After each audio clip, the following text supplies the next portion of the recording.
Everyone, कैसे हैं आप सभी स्टूडेंट। तो आज की इस वीडियो में मैं आप सभी को सेमेस्टर 1 एईसी हिंदी आप सभी बच्चों के पेपर में जितने भी सवाल पूछे जाएंगे, अगर आप सभी बच्चों को कंप्लीट करना है, 50 में 50 अगर नंबर लाना है, आप हमारे चैनल के एईसी हिंदी के जितने भी पूरा सिलेबस का लेक्चर है पूरा देख लीजिए। आपका एक भी पेपर में, चाहे वो एमसीक्यू पूछता है 1 नंबर का कुछ सवाल, 5 नंबर का, 15 नंबर का सारा कंप्लीट हो जाएगा। बस थोड़ा सा आप धैर्य बनाइए, वीडियो को सुनिए। बस आपको कोई भी नोट्स बनाने की आवश्यकता नहीं होगी, आप बस सुनते चलिएगा, ठीक है। तो क्या है हमारा पहला सवाल जो पेपर में आपसे पूछा जाएगा। अगर आपको लगे कि हाँ ये वीडियो आपके लिए हेल्पफुल बनता है तो ये आप वीडियो को लाइक और शेयर करिएगा, अदरवाइज आपको उतना भी करने का कष्ट नहीं करना है, ठीक है। देखिए क्या है, संक्षेपण हम लोग पढ़ा रहे हैं आपको। सबसे पहले आपके सिलेबस के हिसाब से संक्षेपण भी पढ़ना है। तो संक्षेपण को इंग्लिश में जो भी बच्चे जानते होंगे समरी कहा जाता है।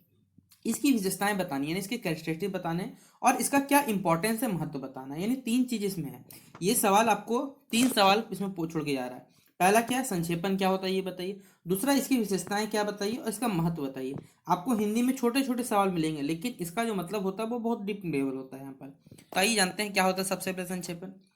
तो संक्षेपण का अर्थ है किसी बड़े या विस्तृत पाठ या विषय को छोटे और संक्षिप्त रूप में प्रस्तुत करना, जिससे उसके मुख्य जो भी बिंदु है उसको आसानी से समझा सके। देखिए क्या है, समरी मतलब होता है कोई भी मान ली कहानी है, कोई सब्जेक्ट है, सब्जेक्ट माफ करिएगा, या कोई भी वाक्य है, अगर वो पूरा उतने बड़े रूप में 3-4 पन्ना का है तो हम उसको क्या करते हैं, कम से कम 7 या 8 लाइन में उसे शॉर्ट रूप में क्या करते हैं, जो जो मेन पॉइंट्स है, ताकि वो मेन पॉइंट्स भी लिखा हो रहा है, लोग उसे पढ़ के इजीली समझ सके, उसी मतलब उस प्रोसेस को बेसिकली हम लोग संक्षेपण कहते हैं।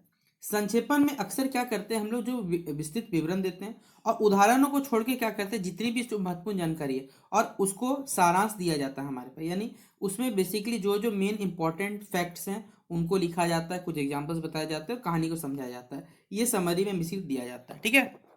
अगला है, इसी पॉइंट में बताया हुआ है, उदाहरण के रूप में आप समझ सकते हैं। एक कहानी का संक्षेपण जो भी होता है उसमें मुख्य जो घटनाएं हैं और पात्रों को संक्षिप्त रूप में प्रस्तुत करते हैं। मतलब जो भी मुख्य घटना हो गया और जो भी बेसिक मेन कैरेक्टर्स हो गए उनको शॉर्ट वे में हम लोग क्या करते हैं, प्रस्तुत करने का काम करते हैं, ताकि पाठक को पूरी कहानी जो है ना वो पूरा डिटेल में बिना पढ़े कुछ पॉइंट्स पढ़ के भी वो क्या कर सकता है, समझ सकता है। इसी प्रोसेस को क्या कहते हैं, संक्षेपण कहते हैं। अब यानी पहला जो क्वेश्चन था कि संक्षेपण क्या होता है वो तो क्लियर हो गया होगा आप सभी बच्चों को। अब ये संक्षेपण जो है इसकी कुछ विशेषताएं हैं।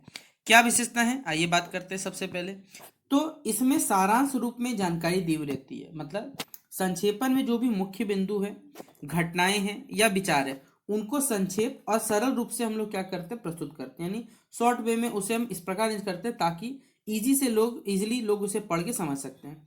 यह किसी बड़े विषय या पाठ्य का संक्षिप्त संस्करण होता है। कोई बड़ा सब्जेक्ट है उसका छोटा सा कह सकते हैं संक्षिप्त संस्करण होता है हमारे पास है।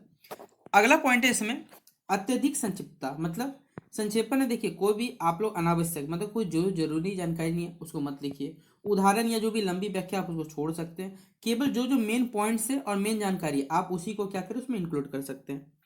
तो इसमें क्या होता है, अत्यधिक संक्षिप्तता होती है। तीसरा पॉइंट है स्पष्टता और सरलता। अगर हम बात करें स्पष्टता सरलता के मामले में, संक्षेपण में उपयोग किए गए शब्द जो होते हैं वो अत्यंत स्पष्ट होते हैं, क्लियर होते हैं और इजी होते हैं, या कह सकते हैं सिंपल होते हैं। इसे आप लोग आसानी से समझ सकते हैं, ये इसकी फायदा होता है, ठीक है। चौथा पॉइंट है मुख्य विचारों का समावेश होता है। संक्षेपण में जो पाठ्य या जो विषय है उसके जो भी प्रमुख विचार है, जो भी मेन थॉट्स है या घटनाएं, उनको शामिल किया जाता है ताकि जो पाठक है मतलब जो रीडर्स है बेसिकली उनको संपूर्ण जानकारी का अनुमान हो सके कि हाँ ये कहानी है। पांचवा है लंबाई में संक्षिप्त होना। देखिए संक्षेपण क्या होता है, जितना भी जो भी मेन कोर सब्जेक्ट है उसको बहुत छोटे रूप में समझाने का काम करता है, ताकि जो भी मेन पॉइंट्स है, जो आइडियाज है बस वो समझ सके लोग। सटीकता की हमारी बात करें तो संक्षेपण में तथ्य और जानकारी को, जो भी जानकारी है, जो फैक्ट्स है, उनको सटीक तरीके से दिया जाता है ताकि लोगों को किसी भी प्रकार की गलतफहमी ना हो सके। और सातवां पॉइंट है संदर्भ का पालन किया जाए। देखिए संक्षेपण हमेशा मूल सामग्री जुड़े होते हैं। देखिए आप इसमें क्या कर सकते हैं, अपने हिसाब से वर्ड्स को कुछ वर्ड्स लिख सकते हैं लेकिन कहानी को बदल नहीं सकते। याद रखिएगा ये मेन संदर्भ का पालन करते हुए चलना चाहिए। तो इन विशेषताओं के कारण संक्षेपण जो होता है वो पाठक को जो लंबे और जो जटिल विषय है उसके मुख्य बिंदु जो है उसको और भी जल्दी और प्रभावी तरीके से संक्षेपण में क्या करता है, समझने में हमें मदद करने का काम करता है ये संक्षेपण, ठीक है। तो ये संक्षेपण की कुछ विशेषताएं थी। अब संक्षेपण का जो महत्व है आइए जानते क्या होता है। तो संक्षेपण का महत्व कई कारणों से होता है। इसके पहला है इससे हमारे समय की क्या होती है, बचत होती है, ठीक है। संक्षेपण से हमारे क्या होता है, समय हमारा बच जाता है। जैसे संक्षेपण से किसी भी जानकारी का जो सारांश है वो जल्दी और प्रभावी तरीके से समझा जा सकता है, जिससे समय की क्या होती है बचत। क्योंकि संक्षेपण में हम क्या करते हैं, शॉर्ट में कहानी को लिखते हैं। जब शॉर्ट में कहानी को लिखिएगा तो आपको पढ़ना ईजी रहता है, जब पढ़ के ईजी निकल जाएगा तो समय आपका बच जाएगा। अगला पॉइंट है स्पष्टता। संक्षेपण जो है वो जानकारी को बिना अतिरिक्त जो भी मेन पॉइंट्स है बस उसको लिखता है, और जिससे जो भी सब्जेक्ट है बेसिकली उसका स्पष्टता जो क्लैरिटी रहता है वो बढ़ जाता है। स्मरण शक्ति, देखिए आपको मालूम है कि कोई कहानी को याद रखना मुश्किल है, लेकिन आप उसके समरी को यानी संक्षेपण को पढ़ लेते हो तो कहानी के जो भी मेन फैक्ट्स आपको याद रहते हैं, बाकी कहानी आपको खुद ब खुद याद हो जाती है। इसलिए आपका जो मेमोरी उसको क्या करता है, मेमोरी पावर को बढ़ाता है, यानी स्मरण शक्ति बढ़ती है आपकी। चौथा पॉइंट है हमारे पास है प्रभावी संवाद। संक्षेपण का जो उपयोग है वो हम लोग क्या करते हैं, संवाद को और अधिक प्रभावी बनाता है। मतलब जो हमारा संवाद होता है उसको और इफेक्टिव बनाते हैं, खासकर जब हमारे पास क्या हो सके, एक लिमिटिंग टाइम हो किसी पार्टिकुलर एरिया में, उस समय हमें ये काम देता है। पांचवा पॉइंट है विषय पर ध्यान केंद्रित होना। देखिए संक्षेपण से विषय के जो भी प्रमुख पहलू है उन पर ध्यान केंद्रित किया जाता है, जिससे क्या होता है, जो पाठक या जो श्रोता या सुनने वाला या जो पढ़ने वाला हो गया उसका कभी भी ध्यान भटकता नहीं है। इस तरह कह सकते हैं संक्षेपण ना केवल सूचनाओं को बेसिकली संकेत करने का माध्यम होता है, बल्कि हमारे पास उसे और अधिक प्रभावी बनाता है और समझने में क्या करता है, योग्य बनाने का काम करता है संक्षेपण। ठीक है, अब इस संक्षेपण का देखिए उदाहरण आप समझ सकते हैं यहाँ पर। जैसे भारत के बारे में बताया गया, ठीक है, हमारे भारत की सभ्यता, दर्शन और प्राकृतिक सौंदर्य पर विदेशी सदैव क्या रहे, मुग्ध रहे। हमारे देश की जो सभ्यता है, जो दर्शन है, जो हमारा नेचुरल बेसिकली नेचर का जो ब्यूटी है बेसिकली उस पर विदेशी लोग हमेशा अट्रैक्शन रहते हैं। पर आज ना हम केवल अपनी भौतिक समृद्धि में और ना ही ज्ञान के क्षेत्र में हमारा कोई महत्वपूर्ण स्थान है। लेकिन अगर आज के टाइम पीरियड से देखा जाए तो ज्ञान का भी क्षेत्र में हम लोग पिछड़ते पिछड़ते चले जा रहे हैं और भौतिक समृद्धि में चलते चला रहे हैं। जिसके आंगन में कभी हमारे भारत में मानवता खिली, जहाँ उसने संस्कार प्राप्त किया और जहाँ कहा देश, जहाँ सबसे पहले ज्ञान का उदय हुआ, जहाँ का प्रकाश पाकर दुनिया प्रकाशित हुई, उसी देश में हम लोग बेसिकली नंगे भूखे निरक्षर प्रमुखापेक्षी अधिवासी है। हमने अपने पूर्वजों के जो भी गौरव का इतिहास है उसे हास्पद बना दिया है। हमारी दुनिया, हमने दुनिया में अपनी और अपने देश की उपेक्षा देखिए, सुनिए। क्या देश को आप खुद सोचिए हम पर अभिमान होगा? क्या यह अपमान हम अनुभव करते हैं? हम आज प्रतिज्ञा करनी होगी कि हमें अपने देश की जो महान परंपरा है उसको कायम रखना होगा और अपने को उसके गौरव के अनुरूप क्या बनाए रखेंगे, ये हमें मतलब बेसिकली ये हमें प्रतिज्ञा लेनी पड़ेगी। ये कहानी एक कोई शॉर्ट स्टोरी दिया हुआ है। अब इसका संक्षेपण क्या हो सकता है, आइए बताते हैं। तो सबसे पहले क्या करना है आपको, एक छोटा सा हेडिंग डालना है। जैसे शीर्षक लिख दिया वर्तमान भारत यानी प्रेजेंट इंडिया, और हमारा जो कर्तव्य इसको लेके भारतवर्ष में सभ्यता एवं ज्ञान का आलोक जो है वो सर्वप्रथम फैला, यानी सर्वप्रथम जो ज्ञान का आलोक हुआ या भारत में जो सभ्यता है वो सबसे पहले कहा जाए भारत में था। पर आज हम लोग अपनी जो भौतिक समृद्धि और ज्ञान के विकास में नगण्य हो गए, क्योंकि आज का जो मॉडर्न पीरियड चल रहा है सबको ज्ञान छोड़ के बाकी सब कुछ चाहिए, ठीक है, लेकिन बस कह सकते हैं ना कि ज्ञान नहीं चाहिए। हमारी भारतीय जो अभावग्रस्त बेसिकली जो भारतीय हम लोग सब ही सब अनिरक्षर और प्रमुखता पे ही अभावग्रस्त हो चुके हैं। अतः हमें इसे अपने शीघ्र जो हमारे महान पूर्वज है और जो हमारा महान अतीत गौरव है उसके अनुरूप बनाना क्या हमारा अब लक्ष्य रखना पड़ेगा, तभी जाके ये हो सकता है। तो कितने देखिए शॉर्ट वे में हमने क्या किया, किसी कहानी को सारांश के रूप में यानी संक्षेपण रूप में समझा दिया।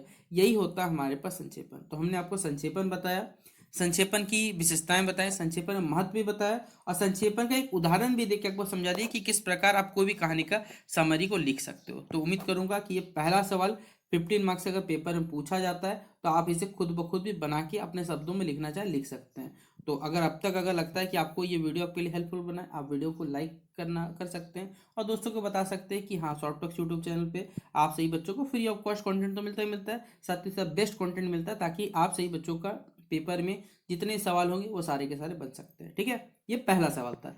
दूसरा सवाल, अभी हमने संक्षेपण पढ़ाया था, ये संप्रेषण है, कम्युनिकेशन है, ठीक है, और इसकी जो विभिन्न प्रक्रिया होती है, जो विभिन्न प्रकार होते हैं उनका वर्णन करने बोला गया है। संप्रेषण किसे कहते हैं आइए जानते हैं। संप्रेषण के जो विभिन्न प्रकार होते हैं उनका भी चलिए वर्णन करते हैं। तो संप्रेषण यानी कि कम्युनिकेशन जिसे कहा जाता है, ठीक है। तो संप्रेषण का अर्थ है अपने विचार, भावनाएं, जानकारी या संदेश उसको लोगों तक पहुंचाना या आदान प्रदान करना संदेशों का, उसे हम लोग क्या कहते हैं, संक्षेपण कहा जाता है, सीमा पे संप्रेषण कहा जाता है। यह एक ऐसी प्रक्रिया है जिसमें व्यक्ति जो है, जिससे हम लोग सेंडर कहते हैं, जिसे प्रेषक कहते हैं, वो अपने विचार, दृष्टिकोण एवं जानकारी को क्या करता है, दूसरे व्यक्ति यानी जो रिसीवर है उसको पहुंचाने का काम करता है। अब ये संप्रेषण शब्द का जो उपयोग है वो विभिन्न प्रकार की विधियों के संदर्भ किया जाता है, अलग अलग पर्पज से किया जाता है। जैसे अगर आप मौखिक संप्रेषण करिए, मतलब आप बोलकर बताइएगा तो उसमें मौखिक कहिए, लिख कर कहिए लिखित संप्रेषण होगा, दृश्य होगा तो उसमें चिन्ह और संकेत का माध्यम हो सकता है। तो संप्रेषण का बेसिकली मुख्य उद्देश्य है, मेन पर्पज यही है कि विचारों को स्पष्ट तरीके से और प्रभावी तरीके से लोगों तक या दूसरों तक पहुंचाने का काम करता है संप्रेषण। ठीक है, तो ये होता है हमारे पास संप्रेषण। अब दूसरे हिसाब से परिभाषा लिख सकते हैं कि संप्रेषण एक ऐसी प्रक्रिया है जिसके द्वारा व्यक्ति, समूह या संस्था अपने विचार हो गए, जानकारी हो गई या भावनाओं को आदान प्रदान करते हैं। इससे क्या होता है, संदेश को एक प्राप्त कर प्रेषक से प्राप्त करता है, मतलब सेंडर से रिसीवर तक भेजना, संदेश को समझना, फिर प्रतिक्रिया देना, रिस्पॉन्स करना, फीडबैक देना, ये सभी चीजें इसमें शामिल होती है। यह प्रक्रिया हो सकता है, इस प्रक्रिया में आपको जो रिस्पॉन्स मिले, आप इसमें शब्दों, संकेत, हाव भाव, इन सब के माध्यम से काम हो सकता है हमारे पास। तो संप्रेषण का उद्देश्य यही होता है कि जो विचार है, सूचनाएं या भावनाओं को प्रभावी तरीके से आदान प्रदान किया जा सके, ताकि दोनों पक्षों के जो लोग हो सके वो आसानी से समझ सकें इन चीज़ों को। ठीक है, तो ये कहलाता है संप्रेषण कहलाता है। अब इसी संप्रेषण में देखिए अलग अलग प्रकार है। ठीक है, आइए जानते हैं सबसे पहले क्या होता है। तो एक है हमारे पास है मौखिक संप्रेषण। देखिए मौखिक मतलब होता है हमारे पास, अब मत समझ लीजिएगा कि मौखिक मतलब होता है कि आप सिर्फ मुंह से बोल सकते, नहीं, ऐसा कुछ भी बात नहीं है हमारे पास। ये होता है ऐसा संप्रेषण जिसमें हम लोग क्या करते हैं, शब्दों को या तो बोलकर या तो लिखकर क्या करते हैं, दूसरों के सामने प्रकट करते हैं। ऐसे संप्रेषण को हम लोग कहते हैं मौखिक संप्रेषण कहते हैं, याद रखिएगा।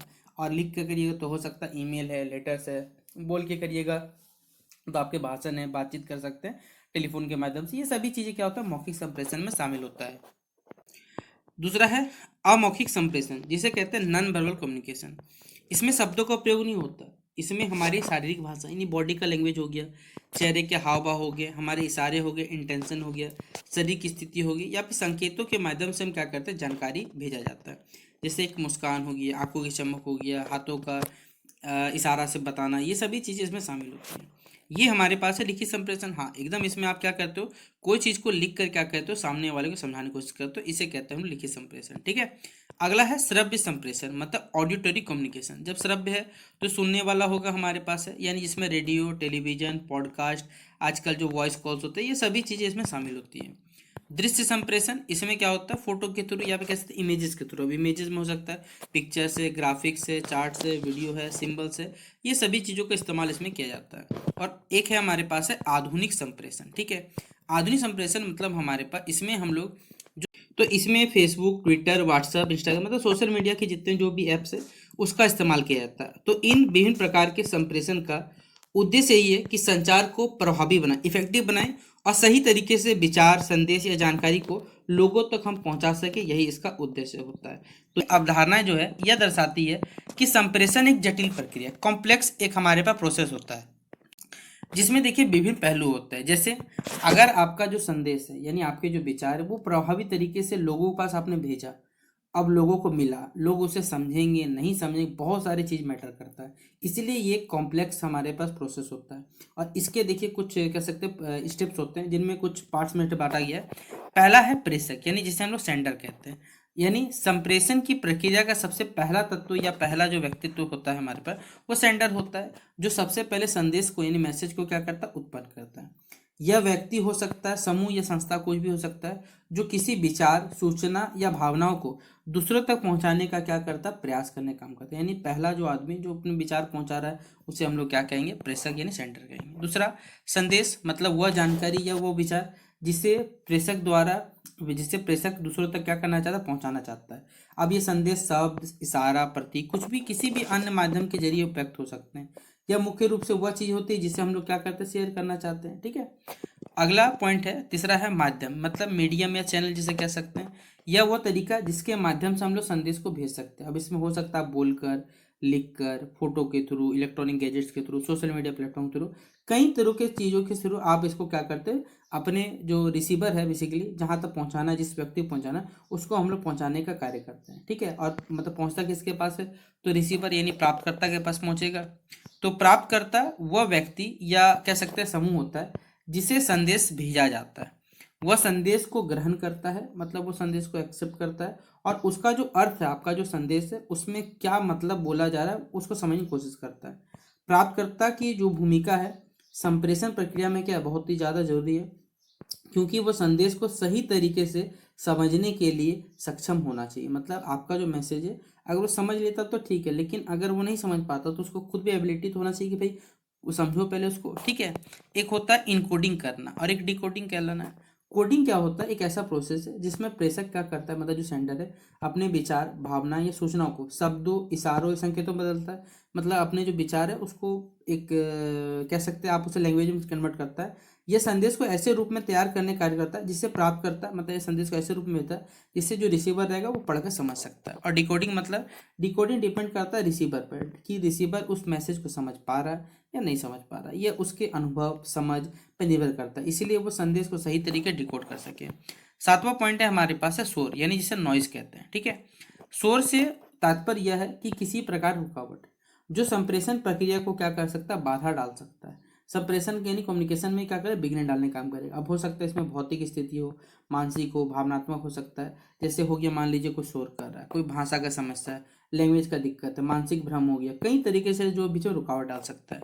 उसके बाद है फीडबैक, हमारे पास सबसे ज़्यादा जरूरी है, क्योंकि आज के ज़माने में फीडबैक बहुत ज़्यादा जरूरी है। क्योंकि क्यों, इसके बाद आप वो चीज़ को समझ पाए नहीं समझ पाए, आप उसको बताइए कि आपके लिए अच्छा था नहीं था। जैसे फॉर एग्जांपल मैं आपसे बच्चों को एसी हिंदी हो या जो भी आपको सेमेस्टर 1 के पेपर पढ़ने, वो हमने पूरे के पूरे हमने पढ़ाए हुए क्यों। अगर आपको लगता है कि ये वीडियो आपको हेल्पफुल है, आप कमेंट बॉक्स में बताएं। खराब लगता है वो भी बता सकते हैं, क्योंकि आप आपको जो लगता है, विचार आपको स्वतंत्रता दिया हुआ है कि भैया आपको जो लगता है कि हाँ सब भैया और इम्प्रूव करना चाहिए बताइए, हम लोग वो भी कर सकते हैं, ठीक है। तो यहाँ पर प्रतिक्रिया मतलब आपका जो मैसेज है वो सही तरीके से लोग तक पहुँच पा रहा नहीं पहुँच पा रहा, यही बताने का काम करता है। 9वां पॉइंट है संदर्भ यानी कॉन्टेक्स्ट।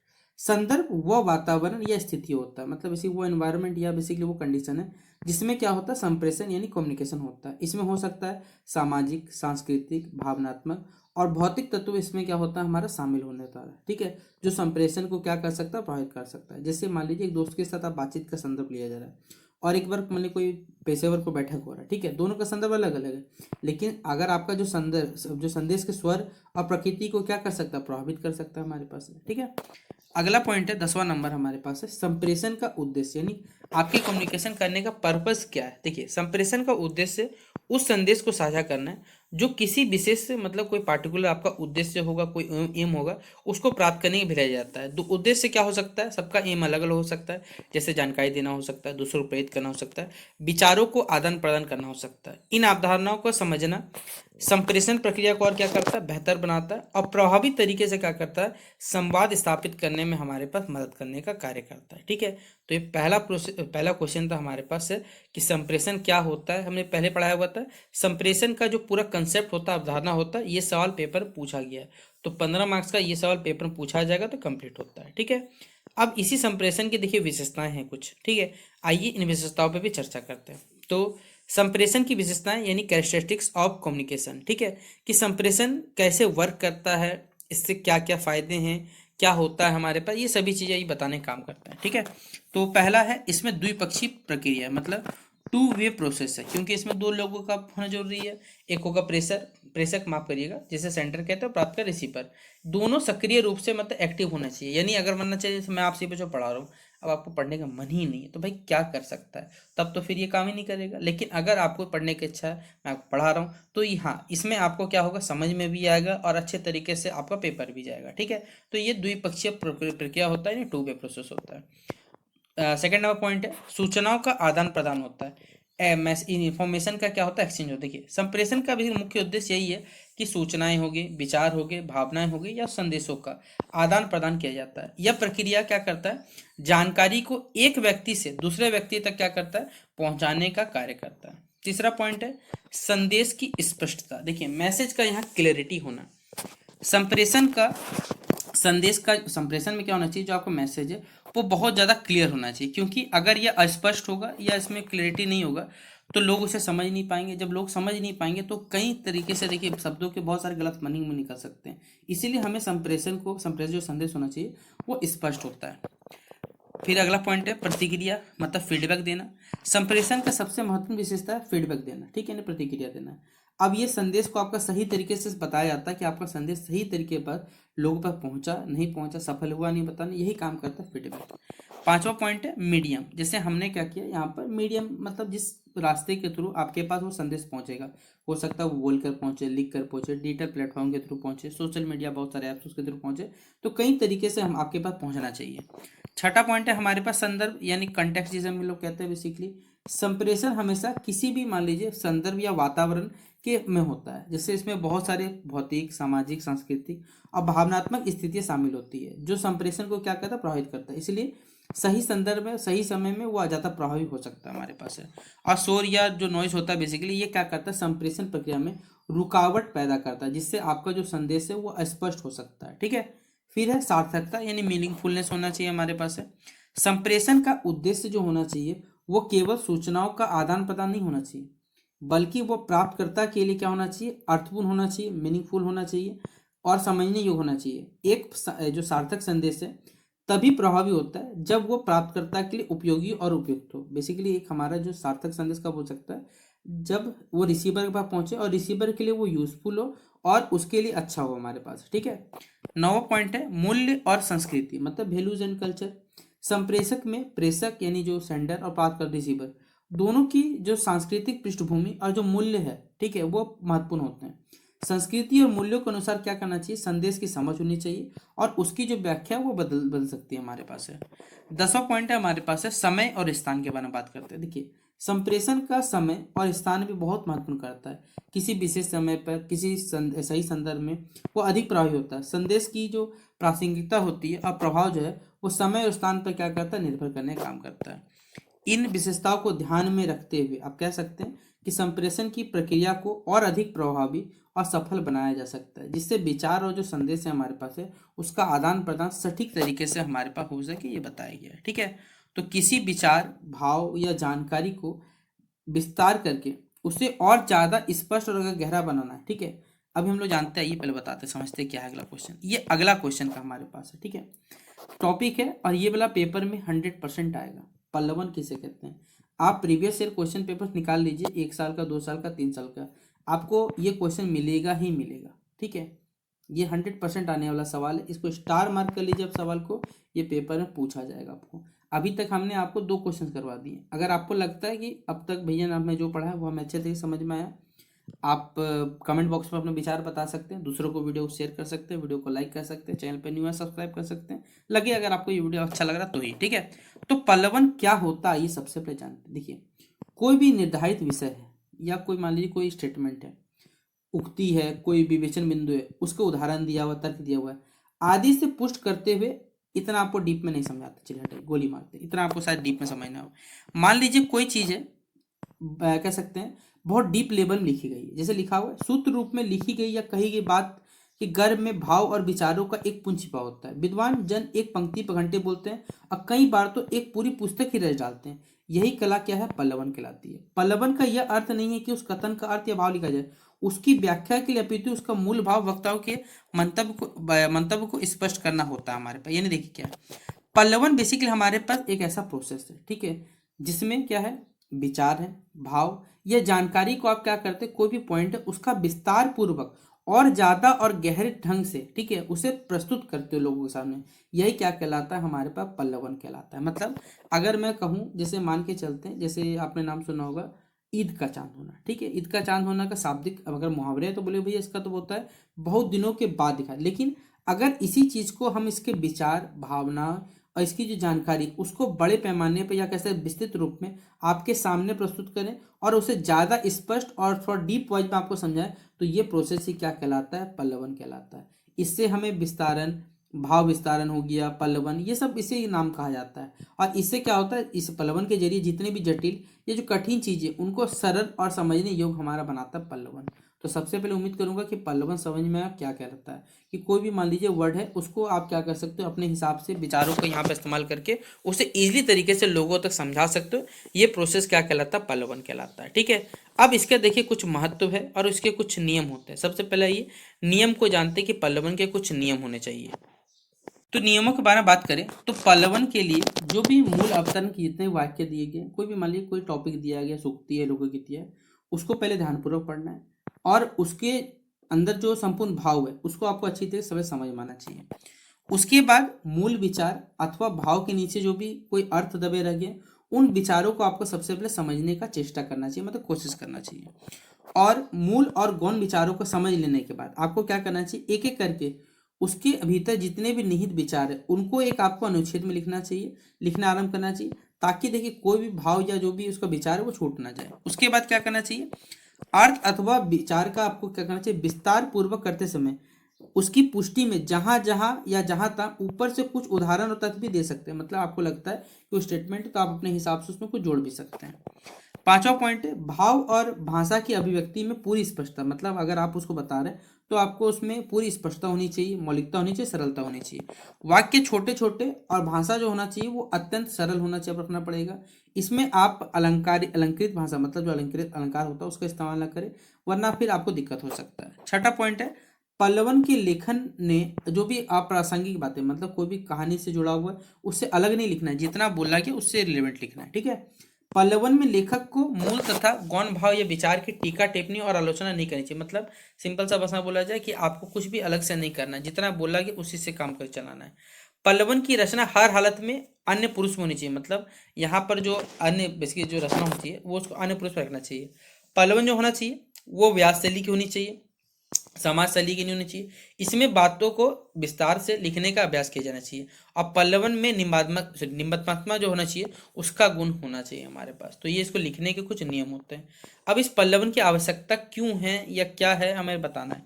तो जब मूल भाव संक्षिप्त हो, सघन या जटिल हो, तब हमें इसका क्या होता है, विचार की आवश्यकता पड़ती है। या फिर जब किसी उक्ति में निहित भाव को स्पष्ट करना पड़ता है तो ये क्या कहलाता है, हमारे पास भाव पल्लवन कहलाता है। या फिर जब कोई विचार या जानकारी अधूरी हो तब उसे अगर और अधिक स्पष्ट रूप से समझना है तब हमें पल्लवन किया जाता है, ठीक है, इन शब्दों को पल्लवन किया जाता है। अब इस पल्लवन की विशेषताएं क्या है। पल्लवन से देखिए किसी उक्ति, सूक्ति, कहावत हो गया, लोकगीत या आदि के संदर्भ को हम लोग विस्तार पूर्वक क्या कर सकते हैं, प्रस्तुत किया जाता है। पल्लवन के में उदाहरण में तर्क या विश्लेषण का प्रयोग किया जाता है। पल्लवन के मुख्य विचार के सभी पहलुओं को विस्तार पूर्वक बताया जाता है। इसके मूल विचार को स्पष्ट और संक्षिप्त रूप से प्रस्तुत किया जाता है। पल्लवन में प्रसंग निर्देश के साथ आलोचना तथा टीका टिप्पणी करने की भी यहाँ पर छूट नहीं होती, याद रखिएगा। जैसे उदाहरण यहाँ पर दिया पढ़ सकते हैं। कहावत दिया हुआ है कि कछुआ चाल से सफलता नहीं मिलती, इसका भाव पल्लवन किया गया है। इस कहावत का अर्थ है कि यदि हम लगातार और धैर्य से प्रयास करते हैं तो सफलता बस मिलती है। कछुआ भले ही चलता है लेकिन अपनी यात्रा कभी नहीं छोड़ता। इस तरह हमें भी अपने लक्ष्य को क्या प्राप्त करने लगातार प्रयास करना चाहिए। दूसरा उदाहरण देख सकते हैं, पानी पानी जान पहचान पानी, मतलब यह लोकगीतियाँ हमें सिखाती है कि किसी भी परिस्थिति में चाहे वो कितनी भी कठिन हो, हमें अपने साथी के प्रति अपनी जिम्मेदारी को नहीं भूलना चाहिए। कठिनाई के समय हम दूसरों का समर्थन करना चाहिए। तीसरा एक सूत्र वाक्य जिसमें लिखा है सत्य की हमेशा जीत होती है। इसका अगर आप देखोगे तो सत्य हमेशा अंततः क्या होता है, जीतता है। भले ही झूठ और अन्याय समय समय पर जीत हासिल करे, लेकिन अंततः जो जीत होती है वो हमेशा किसकी होती है, सत्य की ही जीत होती है, याद रखिएगा। तो ये इसकी विविधता में छिपी हुई ये क्वेश्चन दिया हुआ है, एक आपको टर्म दिया हुआ या वाक्य दिया हुआ कह सकते हैं। अब इसका पल्लवन करने बोला गया। पल्लवन बताया था कि कोई भी चीज को क्या करना, कोई शब्द दिया हुआ, उक्ति है, कोई मुहावरा है, अपने हिसाब से क्या करना, उसमें आप उदाहरण देख के उसे थोड़ा बड़ा करके समझा सको, ठीक है। तो आइए जानते हैं इसके बारे में। तो भारत की एकता इसकी विविधता में छिपी हुई है। यह कथन हमारे देश की जो सामाजिक हो गई, सांस्कृतिक हो गई, धार्मिक और जो हमारे देश में भाषा का जो विविधता दिखाया जाता है उसको ध्यान में रखते हुए भारतीय समाज की विशेषता को दर्शाता है।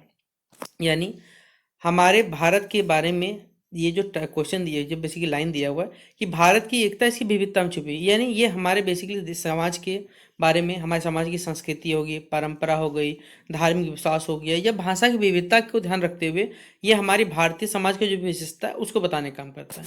भारत में अनेकों धर्म है, जातियाँ हैं, भाषाएँ हैं, संस्कृति है और रीति रिवाज है। फिर भी यहाँ पर एकता जो देखने को मिलता है, हमारे पास इतने सारा अलग अलग लोग हैं, सभी अलग कास्ट के, कोई रिलीजन के हैं, इतने सारे कल्चर से, फिर भी हमारी जो एकता है वो अभूतपूर्व है, ठीक है। यह विविधताएं देश के विभिन्न हिस्सों में फैली हुई है, लेकिन ये सभी एक समृद्ध और जो विविध धारा है उसका एक हिस्सा होता है जो भारत की बेसिकली पहचान बनती है। इन भारत की पहचान इन सभी चीज़ों को, इन सभी जो चीज़ें हैं उन सभी को मिल के क्या करती है, भारत की जो पहचान बनाती है। अब भारत के इतिहास के बारे में बात करें तो भारत का इतिहास भी इस एकता की मिसाल प्रस्तुत करता है। अलग अलग क्षेत्रों में विभिन्न संस्कृति और भाषाएं होने के बावजूद भारतीय समाज में हमारे पास एकजुटता का जो अनुभव है वो हम लोग देख सकते हैं। भारतीय संविधान ने क्या किया, सभी नागरिकों को समान अधिकार दिया और स्वतंत्रता प्रदान की है। जिसने देश भर में जो हमारे एकता बनाए रखने में सबसे ज़्यादा सहायता दी है। उदाहरण के लिए धार्मिक विविधता के बावजूद भारतीय समाज में जो त्यौहार होते हैं और जो सांस्कृतिक आयोजन होते हैं, इनके दौरान लोग क्या करते हैं, आपस में मिलजुल कर सामूहिक रूप से क्या करते हैं, खुशी मनाते हैं, जो हमारे बीच एकता जो की भावना जो रहती है उसको और ज़्यादा क्या करता है, मजबूत करने का कार्य करता है। ठीक है, इस कथन का पालन करते हम कह सकते हैं कि भारत में विभिन्नता का होना, यही इसी कारण हमारे देश में एकता का ताकत बन के आता है। जैसे एक धागे में बुनाई कई रंग होते हैं, वैसे हमारे देश की विविधता एक दूसरे से समृद्ध करती है और यह हमें एक मजबूत राष्ट्र बनाने में क्या करती है, मदद करती है। यह विविधता हमारे जो परस्पर समझ हो गया और सम्मान सिखाती है, जो भारतीय समाज की अनमोल एक धरोहर है हमारे पास। तो इस कथन का हमने क्या किया, पल्लवन कर लिया, यानी एक छोटा सा लाइन था लेकिन उसे हमने देखिए बड़े पैमाने पर लिख के समझाने की कोशिश की। यहाँ पर इसे क्या कहते हैं, पल्लवन कहा जाता है। अब अगला क्वेश्चन है आपके सिलेबस में दिया हुआ लिंग निर्णय के बारे में। तो पुल्लिंग और स्त्रीलिंग की परिभाषा देखकर लिंग निर्णय के आधार को बताने बोला गया क्वेश्चन में आपको। तो सबसे पहले आपको पुल्लिंग और स्त्रीलिंग तो मालूम ही होना चाहिए, या फिर अगर आपको लिंग मालूम है, लिंग यानी जेंडर, जिस शब्द से पुरुष या स्त्री जाति का पता चलता है उसे तो लिंग कहते हैं। लेकिन अगर पुरुष जाति का संबोधन होता है तो पुल्लिंग होता है, स्त्री जाति का संबंध हो तो स्त्रीलिंग कहा जाता है हमारे पास है। ठीक है, तो लिंग शब्द का संस्कृत जो अर्थ है उसका अर्थ है चिन्ह या निशान। अतः शब्द के जिस रूप से उसके पुरुष या स्त्री जाति होने का पता चलता है उसे क्या कहते हैं, लिंग कहते हैं। अब इसके दो भाग होते हैं, पुल्लिंग एक स्त्रीलिंग। जैसे पुरुष जाति में बैल, बकरा, मोर, मोहन, लड़का, हाथी, शेर, घोड़ा, दरवाजा, पंखा, कुत्ता, भवन, पिताजी, भाई आदि सभी शामिल होते हैं। स्त्री जाति में इसी का उल्टा कर लीजिएगा। ठीक है, गाय, बकरी, मोरनी, मोहिनी, लड़की, हथनी, शेरनी, ये सभी चीज शामिल होती है। तो पुल्लिंग और स्त्रीलिंग का प्रयोग हिंदी व्याकरण में संज्ञाओं के लिंग को क्या करता है, बेसिकली निर्धारण करने के लिए यहाँ पर किया जाता है हमारे पास। ठीक है, जैसे यहाँ उदाहरण दिया हुआ है, अब पुल्लिंग के बारे में बताया हुआ है कि यानी मैस्कुलिन जेंडर के बारे में, जो पुरुष जाति का संबंध बताया वो पुल्लिंग है, जो स्त्री जाति के संबंध में स्त्रीलिंग है। लेकिन लिंग निर्णय के क्या आधार हो सकते हैं, देखिए क्या किस बेसिस पे हम लोग बेसिकली लिंग निर्णय को यहाँ पर करते हैं ये बताते हैं। तो सबसे पहला है प्राकृतिक लिंग यानी नेचुरल जेंडर हमारे पास। अगर किसी व्यक्ति, प्राणी या वस्तु का प्राकृतिक लिंग जो लिंग है, मतलब नेचुरल जो जेंडर है वो स्पष्ट है, तो उसी के आधार पर लिंग का निर्णय किया जाता है। जैसे आदमी क्या है, वो फिक्स है कि पुल्लिंग ही रहेगा। महिला क्या है, हमारे स्त्रीलिंग रहने वाला है।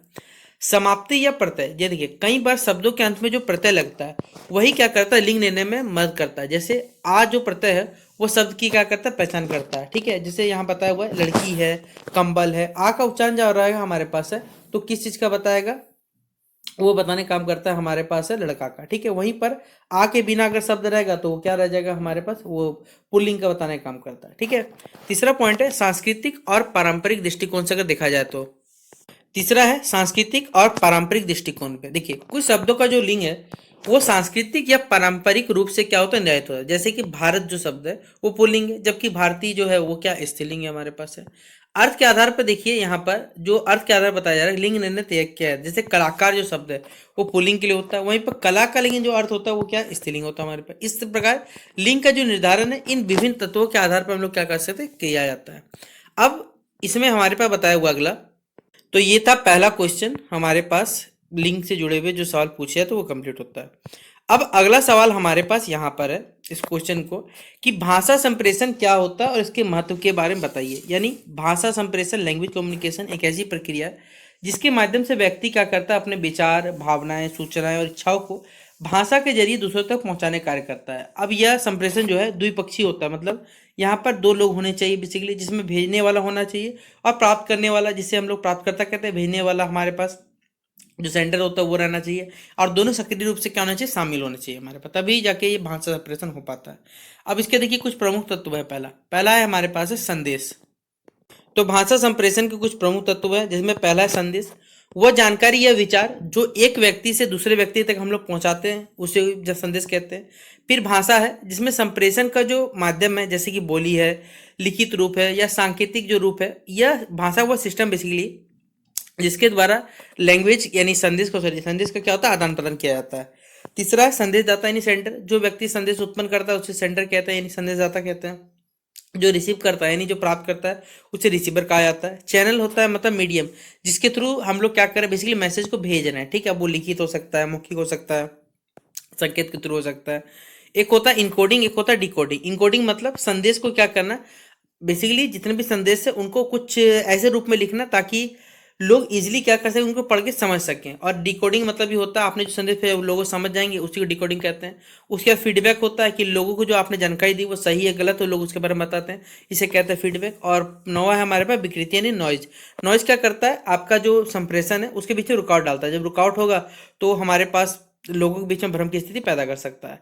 अब इसी भाषा संप्रेषण देखिए कुछ महत्वता है। पहला है समझ और सहमति। देखिए संप्रेषण में लोग क्या करते हैं, एक दूसरे को समझ पाते हैं और विचार हो गए, भावनाएं हो गए, जानकारियों के आदान प्रदान क्या काम करते हैं। दूसरा होता है समाज में संबंधों निर्माण करता है, या आपसी क्या करता है, रिश्तों को सुदृढ़ करने के लिए और जितने भी सामाजिक कार्यक्रम है उनको आयोजन आयोजन उनको अंजाम देने में मदद करता है। तीसरा है संस्कृति और परंपरा का संरक्षण करता है। भाषा के माध्यम से देखिए हमारे पास हमारे जो समाज है वो अपनी संस्कृति धरोहर का क्या करता है, संरक्षण करता है। इस प्रकार कह सकते हैं कि भाषा संप्रेषण एक बेहद महत्वपूर्ण और जो बहुकारी प्रक्रिया होती है वो होती है, जो समाज और व्यक्तियों के बीच में क्या करती है, एक प्रभावी संवाद जो है वो सुनिश्चित करने का कार्य करती है, ये बताया गया है। अब अगला क्वेश्चन है भाषा संप्रेषण परिभाषित, हमने सॉरी परिभाषित कर दिया। इसके जो विभिन्न प्रकार है उसका उल्लेख करते हैं, और संप्रेषण के सामने कौन कौन सी चुनौतियां आती है उसका कैसे सामना करना पड़ता है बताते हैं। ये पहले पढ़ा दिया भाषा संप्रेषण। इसमें पहला होता है मौखिक संप्रेषण, यानी इसमें आप शब्दों का जो प्रयोग किया जाता है यह संप्रेषण का सबसे कॉमन और सबसे व्यापक रूप होता है बेसिकली, जिसमें शब्द वाक्य हो गए संबंधों का या संवाद का आदान प्रदान होता है। मौखिक संप्रेषण दो प्रकार से हो सकता है, पहला फेस टू फेस हो सकता है या फिर एक टेलीकम्युनिकेशन होता है। मतलब जब दो या दो से अधिक लोग सामने बैठ के बातचीत करते हैं वो फेस टू फेस हो गया, और किसी से फोन या बातचीत या वीडियो कॉल पर बात करना हमारे पास है वो टेलीकम्युनिकेशन हो गया हमारे पास। उदाहरण में आमने सामने की बातचीत है, टेलीफोन पर हमारे पास बातचीत है, सार्वजनिक भाषण है, या रेडियो या टेलीविजन पे कार्यक्रम, ये उसमें शामिल होता है।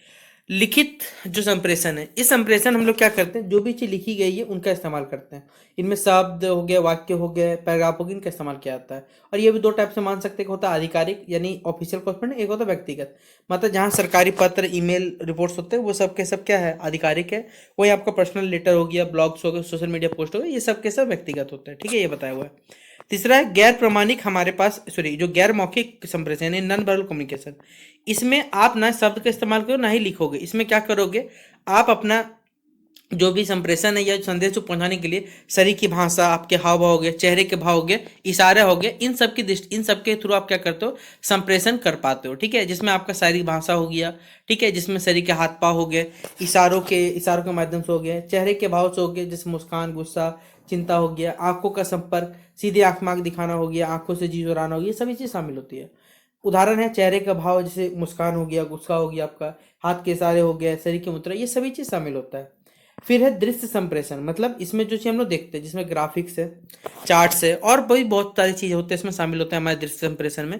ठीक है, यह विशेष तब रूप से उपयोगी होता है जब जटिल जो जानकारी उसको सरल रूप से समझाना पड़ता है, जैसे चित्रकला मतलब पिक्चर एंड नेटवर्क, किसी विशेष अवधारणा को चित्र के माध्यम से क्या करना, व्यक्त करना। फिर आंकड़ों को डेटा के दर्शाने के लिए यहाँ किया जाता है। तीसरा है संदेश को दृश्य रूप में प्रस्तुत करना, ये फिल्म और वीडियो का पार्ट होता है। उदाहरण के लिए हमारे पास इंफोग्राफिक्स है, मार्गदर्शन संकेत है, प्रस्तुतियाँ है, फिल्म और वीडियो, ये सभी चीज़ शामिल होता है हमारे पास। फिर अगला है सांकेतिक संप्रेषण। इसमें हम लोग सिंपल बात है इशारों का इस्तेमाल करेंगे, जैसे धार्मिक मान लीजिए प्रतीक है, क्रॉस है, चांतारा है, राष्ट्रीय ध्वज है, तो ये किसी राष्ट्र या समाज की पहचान का प्रतीक होता है। वहीं पर सड़क संकेत मतलब जैसे स्टॉप या स्लो डाउन जो रहता है वो उसका संकेत हमारे पास बताया गया है। अगला है हमारे पास है संगीत संप्रेषण, मतलब संगीत पे एक प्रकार संप्रेषण होता है। किसी संगीत के माध्यम से आप अपनी भावना और विचारों को लोगों को व्यक्त करते हैं, जैसे अच्छा जो धुन और स्वर होगा तो अच्छा आपके लिए सकारात्मक रहता है हमारे पास है। ठीक है, और इस भाषा संप्रेषण के सामने क्या क्या चुनौतियां आई बताते हैं। सबसे पहले विकृति यानी नॉइस। देखिए नॉइस मतलब विघ्न डालना, विघ्न डालने से क्या होगा, आपका संप्रेषण सही तरीके से, स्पष्ट तरीके से लोगों पर पहुंच नहीं पाएगा। दूसरा है यहाँ संदेश का सही रूप में समझ। देखिए कभी कभी क्या करते हैं लोग जो रहते हैं वो कुछ शब्दों का अलग मतलब निकाल लेते हैं, जिससे समझने में जो संदेश का मुख्य उद्देश्य है वो कहीं और वही वहीं पर रह जाता है।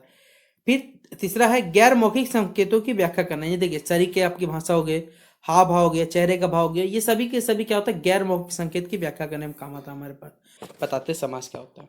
सबसे पहले हम लोग क्या करते हैं, समास को अगर समझना चाहें तो हमारे भारतीय भाषाएं हो गए, ठीक है, जिनमें अगर बात करें विशेषकर संस्कृत और हिंदी में समाज का सबसे अधिक महत्व है। ठीक है, क्योंकि समाज जो होता है वो कुछ नए शब्दों का बेसिकली अर्थ होता है। ठीक है, सजा समाज मतलब होता है जब बहुत बड़ा वर्ड है तो शॉर्ट में लिखना, वो कहलाता है समास कहलाता है। ठीक है, इसलिए जब दो या दो से अधिक शब्द मिलकर नया शब्द बनाते हैं तो उस नए शब्द से मूल शब्दों का जो विभक्ति चिन्ह लुप्त हो जाता है, और इसे हम लोग क्या कहते हैं, समास कहते हैं। ठीक है, यानी बेसिकली दो शब्दों को हमने जोड़ा, नया शब्द बनाया, वो हमारे पास समास कहलाता है। अब पाणिनि ने समास की परिभाषा इस प्रकार दी है, सुपा सुपा समासा, मतलब अर्थात हमारे पास जब जब आप लिख सकते हैं, अर्थात जब सुप यानी विभक्ति प्रत्यय का लोप होकर दो या दो से अधिक पद मिलकर नए पद का निर्माण करते हैं, उससे समास कहते हैं। सरल भाषा में कहा जाए तो समास वह व्याकरणिक प्रक्रिया जिसके द्वारा लंबे वाक्यांश को हम संक्षिप्त करते हैं और सारगर्भित करके एक नया रूप देते हैं, उससे समास कहते हैं। उदाहरण के लिए जैसे गंगा किनारे का जल गंगा जल, राजा का पुत्र राजपुत्र, सातऋषि सप्तऋषि।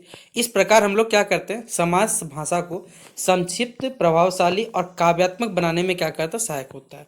अगर हम बात करें इसी समास में, द्विगु समास में, तो याद रखिएगा जिस शब्द में या जिस समास में आपको संख्यावाचक शब्दों का इस्तेमाल मिलता है, ठीक है, जैसे एक हो गया, दो हो गया, तीन हो गया, चार हो गया, ये सभी चीज क्या होता है, द्विगु समास में देखा जाता है, याद रखिएगा। यानी इसमें आप सही बच्चों को मोस्टली जो रहेगा संख्यावाचक चीजें वो आपको बताया हुआ रहेगा, ठीक है। इस प्रकार के शब्दों को हम लोग द्विगु समास कहा जाता है, ठीक है।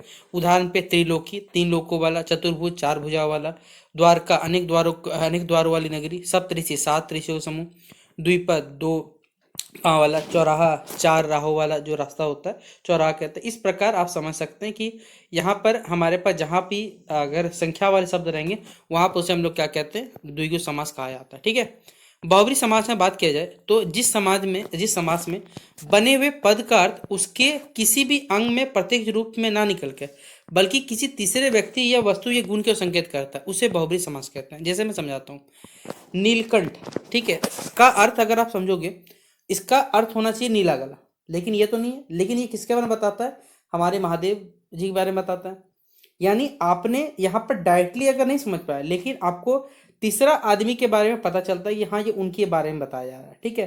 तो यह बेसिकली हमारे पास क्या कहलाता है, जो बहुब्री समास होता है। यानी आपको प्रत्यक्ष रूप से पता नहीं चलता, लेकिन किसी तीसरे व्यक्ति को संकेत करता है। इस प्रकार के समास को हम लोग क्या कहते हैं, बहुब्री समास कहते हैं। जैसे दशानन, अब दशानन मतलब आपका दिमाग में आएगा कि भैया 10 सिर उसका, लेकिन किसके बारे में बताया जा रहा है, रावण के बारे में बताया जा रहा है। पीताम्बर पीले वस्त्र पहनने वाला, यानी श्री कृष्ण के बारे में बताया जा रहा है। चतुर्भुज भगवान विष्णु के बारे में। धौलागिरी श्वेत पर्वत के बारे में बताया जा रहा है, हिमालय के बारे में। मृगनयनी हिरनी जैसे नैनों वाली कौन थी, नारी के बारे में बताया जा रहा है यहाँ पर। यानी शब्दों को डायरेक्ट नहीं बता के इनडायरेक्ट किसी के बारे में हिंट करना, ये कहलाता है हमारे पास बहुब्री समास कहलाता है, ठीक है। उदाहरण जैसे दिया हुआ है नीलकंठ, हमने बताया आपको। अब इसी समास का देखिए कुछ महत्व है। जैसे समास क्या करता है, भाषा को संक्षिप्त करता है, मतलब समास से जो लंबे वाक्य रहते हैं वो छोटे हो जाते हैं। दूसरा, सौंदर्य वर्धन हो जाता है, मतलब काव्य और साहित्य में इसका अलंकारिक प्रभाव उत्पन्न होता है। सुबोधता होती है, विचारों को हम लोग सरल तरीके से और स्पष्ट तरीके से व्यक्त करते हैं। वहीं पर कवि, लेखक एवं वक्ता क्या करता है, समास का प्रयोग करके भाषा को और ज्यादा प्रभावशाली बनाने का कार्य करता है, ठीक है। तो ये पहला सवाल था आपसे बच्चों, समास किससे कहा जाता है, और द्विगु और जो बहुब्री समास है इसके बीच में अंतर भी हमने समझ लिया कि क्या होता है हमारे पास, ठीक है। अब एक कथन आपके पेपर में आएगा कि करत करत अभ्यास की जड़मती हो सुजान, ठीक है, रस्सी आवत जात पे सिल पर पड़त निशान। ये आपने पढ़ा भी होगा। इस कथन को आपको पल्लवित करने बोला गया है। तो सबसे पहले आइए पल्लवित करते हैं, तो इसकी भूमिका मतलब इंट्रोडक्शन देते हैं। मानव जीवन में परिश्रम और अभ्यास का कोई विकल्प नहीं है, इसका कोई ऑप्शन ही नहीं है। कोई भी कार्य कितना ही कठिन क्यों ना हो, लेकिन यदि मनुष्य अपने जीवन में धैर्यपूर्वक यानी पेशेंस और निरंतर अभ्यास करता रहे तो कोई भी कार्य असंभव से संभव हो सकता है। इसी सत्य को संत कबीरदास जी ने अपने दोहों के बड़े सरल शब्दों में कहा है, करत करत अभ्यास के जड़मती हो सुजान, रस्सी आवत जात ते सिल पर पड़त निशान, ठीक है। यह दोहा में सिखाता है कि अभ्यास और निरंतरता यही क्या होती है, जीवन में सफलता की कुंजी होती है। अब कथन का आशय अगर बात करें तो कबीरदास जी का आशय यह है कि बार बार अभ्यास करने से कोई भी चीज, मूर्ख और जो जड़ बुद्धि वाला व्यक्ति भी होता है वो विद्वान, ज्ञानी और कुशल बन सकता है। जिस प्रकार कुएं से पानी भरने के लिए रस्सी को बार बार क्या करना पड़ता है, कठोर पत्थर पर निशान जैसे छोड़ देता है, उसी प्रकार अभ्यास करने से असंभव लगने वाला कोई भी कार्य वो भी आपको सहज रूप से क्या होता है, संपन्न हो जाता है। ये इस कथन का क्या है, हमारे पास आशय बताया गया है, ठीक है। अब इस अभ्यास के महत्व को भी कुछ बताया गया, ठीक है। जैसे कठिन से कठिन कार्य क्या होता है, सरल हो सकता है। जब हम कोई नया कार्य आरंभ करते हैं तो कठिन पहले प्रतीत होता है, लेकिन अगर आप रोज रेगुलर प्रैक्टिस करोगे तो वही कार्य आपको सहज और सरल लगने लगता है। धैर्य और निरंतरता का परिचय, अभ्यास का फल तभी मिलता है जब कोई भी मनुष्य धैर्य से, निरंतरता से बनाए रहता है। जब एक दो बार प्रयास करने से सफलता नहीं मिलती, जैसे किसान माली को फसल उगाने महीनों तो खेत की देखभाली करनी पड़ती है, तब जाके उसे वो फसल प्राप्त होती है। आत्मविश्वास की वृद्धि होती है हमारे पास से। अभ्यास से व्यक्ति का आत्मविश्वास बढ़ता है, जितना अधिक अभ्यास किया जाता है उतना ही व्यक्ति निपुण बनता है। यही आत्मविश्वास उसे जीवन क्या करता है, जीवन के जितने भी अन्य क्षेत्र है वहां उसे सहायक बनाता है। ठीक है, आपके व्यक्तित्व का विकास होता है हमारे पास है। अभ्यास न केवल किसी विशेष कार्य में आपको दक्षता प्रदान करता है, आपकी एफिशिएंसी बढ़ाता है, बल्कि ये व्यक्ति के पूरे व्यक्तित्व का क्या करता है, निर्माण करता है। मेहनती और अभ्यासी व्यक्ति समाज में क्या करता है, सम्मान बेसिकली पाता है हमारे पास। अब इसके देखिए कुछ प्रेरणादायी और इतिहासकारी उदाहरण है। जैसे जो थॉमस अल्वा एडिसन है, जिन्होंने बल्ब का आविष्कार किया था, उन्होंने कितने हजारों पर प्रयोग किया था, लेकिन वो असफलता से पीछे तो नहीं हटे, उन्होंने प्रयास जारी रखा और अंततः उन्हें सफलता प्राप्त हुई और उन्होंने सबसे पहले जो बल्ब है उन्होंने आविष्कार कर दिखाया। तानसेन, आपने नाम सुना होगा, संगीत के महान ज्ञाता थे, क्योंकि उन्होंने कई वर्षों तक साधना की और अभ्यास किया, उसके बाद जाके। खिलाड़ी, चाहे क्रिकेटर हो, हॉकी हो या एथलेटिक्स हो, रोज अभ्यास कर, रोज प्रैक्टिस, तभी वो इतना अच्छा अपना हमारे देश का नाम रोशन कर पाते हैं। विद्यार्थी जीवन में जो नियमित रूप से अध्ययन करते हैं वही परीक्षा में अच्छे अंक प्राप्त करते हैं। तो ये कुछ मोटिवेशनल लाइन्स हो गए। व्यवहारिक जीवन में अगर शिक्षा बात करें तो इस प्रकार से मिलती है कि असफलताओं से हमें घबराना नहीं चाहिए। ठीक है, छोटे छोटे निरंतर अभ्यास बड़े परिणाम लाते हैं। अभ्यास ही वो साधन है जिससे अज्ञान से ज्ञान, कमजोरी शक्ति और सफलताओं से सफलता का मार्ग प्रशस्त होता है। तो सभी संत कबीरदास जी का यह कथन उतना ही प्रासंगिक है जितना उनके समय में था। जीवन में सफलता का याद रखिए, कोई भी शॉर्टकट नहीं होता। अगर आपको शॉर्टकट चाहिए हो सकता है, जैसे अगर आज के ज़माने में अगर आपको भी क्विक सक्सेस चाहिए तो आप हो सकता है अपने अंग प्रदर्शन करके, जैसे सोशल मीडिया पे चलता है, उससे आप व्यूज़ लाइक पा सकते हो। लेकिन वही चीज़ें हमारे कल्चर को, हमारी सभ्यता, हमारा जो धर्म है उसको बर्बाद करने का काम करता है। तो कहीं ना कहीं शॉर्टकट से सक्सेस मिलेगा, लेकिन फिर आप उन्हीं क्षणों में जाओगे। याद रखिएगा, आप जहाँ पे जिस चीज़ को छोड़े थे उसी चीज़ पे वहाँ रिटर्न आपको आना पड़ेगा। इसीलिए आप सही चीज़ें करिए, प्रैक्टिस करिए, मेहनत करिए, वही आपका सक्सेस का बेसिकली, क्योंकि शॉर्टकट सक्सेस में मिलता है तो शॉर्टकट टाइम तक भी चलता है, शॉर्ट टाइम तक, लॉन्ग टाइम लगेगा, लॉन्ग टर्म तक आपके साथ रहने वाला। ये मेरा फंडा है। ठीक है, बाकी आपको जैसा लगता है बता सकते हैं। ये पहला क्वेश्चन था। अगला हमारे पास है, संप्रेषण पढ़ा हुआ था लेकिन इसके शैलीगत नियम को पूछा गया था पेपर में कि संप्रेषण क्या होता है, इसकी परिभाषा दीजिए तथा इसके शैलीगत नियम को विस्तार से बताइए। तो संप्रेषण तो हम लोग को पहले ही पढ़ाया हुआ था कि एक ऐसी प्रक्रिया जिसके द्वारा सभी व्यक्ति अपने विचार, भावनाएं, अनुभव, फीलिंग्स, इन सभी को दूसरों तक पहुंचाते हैं और दूसरे व्यक्ति इसे क्या करता है, ग्रहण करता है। अतः संप्रेषण दो पक्षों के बीच क्या होता है, अपने सूचना, विचार या भावनाओं का आदान प्रदान करने का मार्ग होता है। यह लिख के भी हो सकता है, बोल के भी हो सकता है, इशारों से भी हो सकता है, जो भी टेक्निकल डिवाइसेस उनके थ्रू भी इसे हम लोग बेसिकली सफल बनाने का कार्य करते हैं। ये संप्रेषण कहलाता है। इस संप्रेषण का शैलीगत नियम जो है ये बताते हैं। अगर आपको संप्रेषण को प्रभावी और सफल बनाना है तो इसके कुछ नियमों का आपको पालन करना आवश्यक है। ये कुछ नियम इस प्रकार से, पहला, संक्षेपण में, संप्रेषण में स्पष्टता होनी चाहिए, यानी क्लैरिटी होना चाहिए। अगर मान लीजिए जो संदेश है, मतलब आपने जो मैसेज भेजा वो स्पष्ट और सीधा होना चाहिए। अगर आप इसे कॉम्प्लेक्स तरीके से लिखोगे, कठिन शब्दों का इस्तेमाल करोगे तो जो पढ़ने वाले रीडर्स है उनका ध्यान भटक जाता है। जैसे मुझे कल रिपोर्ट देनी है, मान लीजिए, कहना अधिक स्पष्ट है, लेकिन अगर आप इसे बोले रिपोर्ट समय से पहले तैयार कर लीजिएगा, ये देखिए थोड़ा सा आपको डिटेल, थोड़ा सा कॉम्प्लेक्स लगेगा, लेकिन सीधा बोलिएगा मुझे कल रिपोर्ट देनी, इजीली पड़ेगा आपको। तो इसलिए ये क्लियरिटी होना चाहिए, स्पष्टता होनी चाहिए। दूसरा, संक्षिप्तता होनी चाहिए। मतलब अगर आप लंबा संप्रेषण करिएगा, मैंने जैसे आपने देखा होगा बहुत सारे नेता लंबे समय तक बोलते हैं, भाषण देते हैं, कोई इंटरेस्ट नहीं दिखाता। आप बस 10 मिनट खत्म करके चले जाओ, जो जो मेन टॉपिक से बोल के चले जाओ, लोग ज़्यादा इंटरेस्ट, यानी आपको भी जो संदेश देना है वो छोटा होना चाहिए, संक्षिप्त होना चाहिए, ताकि लोग उसमें इंटरेस्ट दिखा सकें। तीसरा, शुद्धता होना चाहिए। देखिए बहुत सारी चीज़ें मैटर करती है, जैसे आप कोई भी संप्रेषण में शब्द इस्तेमाल कर रहे हो, तथ्य इफेक्ट इस्तेमाल कर रहे हो, डेटा को इस्तेमाल कर रहे हो, आंकड़ा जो भी आपके पास है उसमें वो सही होना चाहिए। अगर गलत आंकड़ा या गलत भाषा का इस्तेमाल करोगे तो आप लोगों का विश्वास क्या करते हो, तोड़ते हो। ठीक है, याद रखिएगा। अगला होना चाहिए शिष्टता। मतलब संप्रेषण में विनम्रता होनी चाहिए और शिष्टाचार का होना आवश्यक है। ठीक है, जिसमें आप कठोर शब्द, अपमानजनक जो भी वाक्य है या अशिष्ट भाषा संप्रेषण को वो असफल बनाने का कार्य करती है।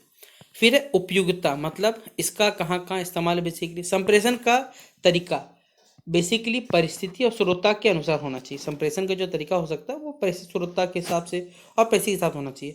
बच्चों से बात करने के लिए आपको अलग तरीके से बात करना चाहिए, विद्वानों से बात करने की अलग आपकी भाषा शैली होनी चाहिए। तो सभी चीज़ें पर डिपेंड करता है। छठा पॉइंट है तार्किकता। मतलब देखिए संदेश क्या होना चाहिए, लॉजिकल होना चाहिए और एक क्रमबद्ध होना चाहिए, एक सीरियल में होना चाहिए। ये नहीं कि आप कहीं का बात कहीं उठा दो, ऐसा नहीं चलेगा, याद रखिएगा। ठीक है, अगला है प्रेरकता, मतलब मोटिवेशन। देखिए संप्रेषण केवल जानकारी देना ही नहीं होता, यह सामने वाले व्यक्ति को बेसिकली प्रेरित भी करता है, मोटिवेट भी करता है और प्रभावित करना भी है करता है। प्रभावी संप्रेषण क्या करता है, व्यक्ति के भीतर एक उत्साह पैदा करता है और ऊर्जा का यहाँ पर ऊर्जा जाने कार्य करता है। फिर पुनरावृत्ति से बचाव, ठीक है। संप्रेषण में बार बार एक ही बात को जब बेसिक दोहराता है तो श्रोता क्या उबज जाता है, इसलिए भाषा में क्या होना चाहिए, विविधता होनी चाहिए और नवीन शब्दों का इस्तेमाल करना चाहिए। फिर होना चाहिए भावनात्मक संतुलन। देखिए, संप्रेषण में भावनाएं आवश्यक होनी चाहिए, कम्युनिकेशन में आपके फीलिंग्स होने चाहिए, वरना ये फिर बेकार, क्योंकि ये लोग आपसे जुड़ नहीं पाएंगे। जब लोग जुड़ेंगे तो लोग क्रोधित हो सकते हैं, व्यंग हो सकते हैं, कटुता, ये सभी चीज़ों का सामना करना पड़ सकता है। 10वां, आधुनिक चीज़ों का आधुनिक जो साधन है उनका उपयोग करना चाहिए। वर्तमान समय में हम देखते हैं ईमेल है, सोशल मीडिया प्लेटफॉर्म्स है जिनमें व्हाट्सएप है, टेलीफोन है, बहुत सारी चीज़ें, वीडियो कॉल जैसे तकनीकों का हम इस्तेमाल करें संप्रेषण में। इसका उपयोग करने से समय और भी बचेगा, क्या शब्दों में स्पष्टता होगी और शिष्टता का पालन हम लोग कर सकते हैं। इसलिए संप्रेषण जो है हमारे मानव जीवन का एक अभिन्न अंग होता है। यह केवल विचारों का आदान प्रदान ही नहीं करता, बल्कि हमारे समाज में एक परस्पर सहयोग बढ़ाता है, समझ को बढ़ाने का एक साधन होता है। प्रभावी संप्रेषण के लिए आवश्यक ये है कि संप्रेषण जो होना चाहिए, ठीक है, संप्रेषण का जो संदेश होना चाहिए वो स्पष्ट होना चाहिए, शिष्ट होना चाहिए, संक्षिप्त होना चाहिए, उपयुक्त होना चाहिए, प्रेरक होना चाहिए। इसलिए शैलीगत नियम को पालन करके आपको संप्रेषण को सफल, सार्थक और प्रभावशाली हम लोग बनाने का कार्य करते हैं, ठीक है। आपके जीवन में सफलता प्राप्त करना प्रत्येक व्यक्ति का लक्ष्य होता है, सभी व्यक्ति का लक्ष्य होता है कि भैया हमें सक्सेस मिले, लेकिन सफलता का मार्ग केवल हमारी इच्छा और सपनों से नहीं होता। यानी अगर हम सिर्फ सोचते हैं और सपने देखते हैं तो कभी भी सफल नहीं होते। इसके लिए हमें कठोर परिश्रम करना होगा। आपके पास चाहे कितना ही धन हो, आपका भाग्य बहुत अच्छा हो, संयोग हो, परिस्थिति हो, सभी चीज़ सहायक बन सकते हैं, लेकिन अगर आप बोलिएगा कि बिना भैया मेहनत के कोई अगर सफलता है तो वो वास्तविक सफलता नहीं है। इसलिए परिश्रम ही सफलता की कुंजी होती है, इसके बारे में बताने बोला गया है। इस कथन का आशय अगर हम बात करते हैं तो इस कथन का आशय यह है कि यदि अगर मनुष्य निष्ठा से, लगन से और श्रम पूर्वक किसी कार्य को करता है तो वो निश्चय ही अपना जो लक्ष्य है यानी जो गोल है उसका वो उसे प्राप्त कर लेगा। आलस्य और जो टाल मटोल जीवन होता है यह व्यक्ति को असफल बनाता है। संसार में ऐसी कोई भी उपलब्धि नहीं है जो बिना कह सकते हैं परिश्रम के प्राप्त होती है। अब इसी परिश्रम का महत्व के बारे में बात करें तो इससे लक्ष्य की प्राप्ति में क्या होता है, ये सहायक होता है। परिश्रम ही वह साधन है जो मनुष्य को उसके उद्देश्य तक पहुंचाता है। मतलब परिश्रम के थ्रू ही कोई भी व्यक्ति जो है वो अपने उद्देश्य तक क्या कर पाता, पहुंच पाता है। पहला यानी आपके लक्ष्य की प्राप्ति में परिश्रम एक टूल के रूप में काम करता है जो आपको सहायक कैसे सपोर्ट देता है ताकि आपका लक्ष्य जो है प्राप्त कर सको। दूसरा है आत्मविश्वास में वृद्धि। आपका जो मोराल है वो डाउन होने नहीं देता, आपको आत्मविश्वास प्रोवाइड करता है। यानी परिश्रमी व्यक्ति आत्मविश्वास से भरा होता है, उसे अपने श्रम पर, मेहनत पर गर्व रहता है कि हाँ मैंने मेहनत की है।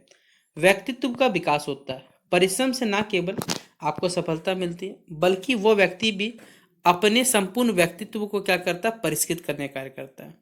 चौथा पॉइंट है समाज में सम्मान पाता। देखिए, श्रमशील व्यक्ति जो होता है वो समाज में आदर्श का पात्र बनता है। लोग उसे अपने मोटिवेशन गुरु के रूप में मानते हैं, प्रेरणा का स्रोत मानते हैं, इस प्रकार काम करते हैं।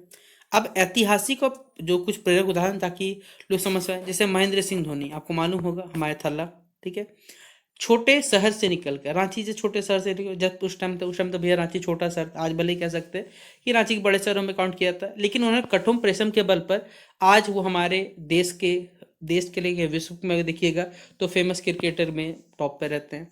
थॉमस अल्वा एडिसन जिन्होंने बल्ब का आविष्कार किया, कितने ही बार असफल हुए लेकिन मेहनत से वो चीज करके दिखाया। महात्मा गांधी, अहिंसा और सत्याग्रह, दो चीज के आधार पर हमारे भारत को स्वतंत्रता के लिए तैयार किया, या कह सकते हैं भारत की स्वतंत्रता में अपना योगदान दिया। एपीजे अब्दुल कलाम, कितनी भी देखिए परेशानी है जीवन में, लेकिन भारत में हम लोग जो आज तरह तरह के मिसाइल देखते हैं, रॉकेट सिस्टम देखते हैं, किनका देन है, एपीजे अब्दुल कलाम जी का ही तो हमारे पास है, ठीक है। अब यही जो सफलता है जीवन में, शिक्षा से, परिश्रम में देखिए कठिनाई जरूर आती है लेकिन ये कठिनाई भी आसान लगने लगती है। सफलता भाग्य का नहीं होता बल्कि हमारे कर्म का, याद रखिए, परिणाम होता है। आलसी व्यक्ति कभी भी सम्मान और कहा जाए उपलब्धि नहीं पाता। उपसंहार में देख सकते हैं, कहा जा सकता है कि परिश्रम के बिना सफलता केवल जो होती है वो एक कल्पना है, एक आप मान सकते हैं। परिश्रम ही वह सोने की कुंजी होती है जो सफलता के आपके द्वार को खोलती है। आलस्य और भाग पर अगर भरोसा करने वाले व्यक्ति सदा असफल रहते हैं, जबकि जो कठोर परिश्रम करेगा वो जीवन के शिखर पर पहुंच सकता है हमारे पास। ठीक है, तो ये पहला क्वेश्चन था पल्लवन का, जो पेपर में आपको पूछा जाएगा। दूसरा सवाल है समास के बारे में। हमने आपको इससे पहले भी एक वीडियो में बताया था समास के बारे में, जिसमें द्विगु समास और बहुव्रीहि समास है। इसमें समास के जो भी विभिन्न प्रकार होते हैं वो भी बताते हैं, समास क्या होता है फिर से एक बार बताते हैं, क्योंकि पेपर में अक्सर ये सवाल रिपीट होते हैं।